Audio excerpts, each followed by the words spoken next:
అందరికీ నమస్కారం. నేనేంటో గుర్తుపట్టారా? నేనండి అత్వసంధిని. అత్వసంధి అంటే అక్క కోడల గొడవ అనుకున్నారా? కాదండి. అత్వసంధి అంటే ఏంటో చూద్దామా?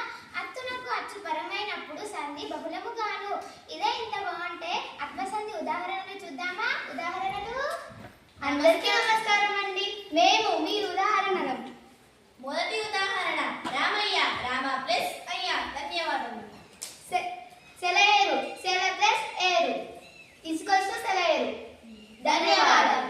నమస్కారం అండి. నేను ఉత్వసంధిని. ఉత్వసంధి అంటే ఉప్మా అనుకోకండి. నేను ఉత్వసంధిని. నేనేంటో తెలుసుకుందామా? ఉత్తు నాకు అచ్చు పరమైనప్పుడు సంధి బహుళముగా జరుగును.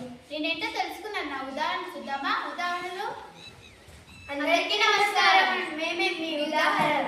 మొదటి ఉదాహరణ త్యాగం. త్యాగం ఇది. త్యాగము ప్లస్ ఇది. ఊ ప్లస్ ఈ. ధన్యవాదాలు.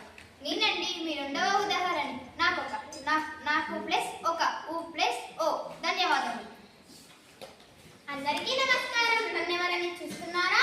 నేనేనండి మీ సవర్ణ దీర్ఘ సంధిని. సౌరాన్ని మాత్రం అనుకోకండి. ఆ ఈ ఊ రూలకు సవర్ణములైన అచ్చులు పరమైనప్పుడు వాటి దీర్ఘం ఏకాదశంగా వస్తున్నది. మరి నన్నే ఇంత బాగా వింటున్నారు కదా? నా ఉదాహరణలు చూద్దామా? ఇంకెంత బాగుంటాయో. ఏమేనండి ఉదాహరణలు? మొదటి ఉదాహరణ పుడమి. ఈష. పుడమి ప్లస్ ఈష సవర్ణ దీర్ఘ సంధి. నేనేనండి రెండవ ఉదాహరణ శిరబ్ది. శిర ప్లస్ అబ్ది సవర్ణ దీర్ఘ సంధి. మరి మమ్మల్ని ఇంత బాగా విన్నందుకు మీ అందరికీ ధన్యవాదాలు. నమస్కారం అండి. నేనే మీ గుణసంధిని. నా గుణాలా మీ గుణాలా అనుకుంటున్నారా? కాదండి, గుణసంధి. నేనేంటో తెలుసుకుందామా? అకారానికి ఈ ఊరూరు పరమైనప్పుడు క్రమంగా ఏ ఓ అల్లు ఆదేశంగా వస్తాయి.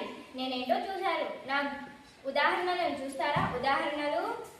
అందరికీ నమస్కారం అండి. మేము మీ ఉదాహరణలు. నేను మీ మొదటి ఉదాహరణ రాజేంద్రుడు అంటే రాజా ప్లస్ ఇంద్రుడు ఈక్వల్స్ టు ఆ ప్లస్ ఈ ఈక్వల్స్ టు ఏ. ధన్యవాదములు. నేను మీ రెండో ఉదాహరణ గంగోదకం. గంగ ప్లస్ ఉదకం అంటే ఆ ప్లస్ ఊ ఈక్వల్స్ టు ఓ. ధన్యవాదాలు. ధన్యవాదాలు. నమస్కారం అండి. నేను మీ ఆమెడ సంధిని. ఆమెడ అనుకున్నారా ఏంటి? ఇప్పుడు నా గురించి తెలుసుకుందాం. అర్చనకు ఆమెడడం బలమైతే సంధి తరచుగానను. నా గురించి బాగానే విన్నారు కానీ ఇప్పుడు నా ఉదాహరణలు చూద్దాం. అందరికీ నమస్కారం. మేము మీ ఉదాహరణలు.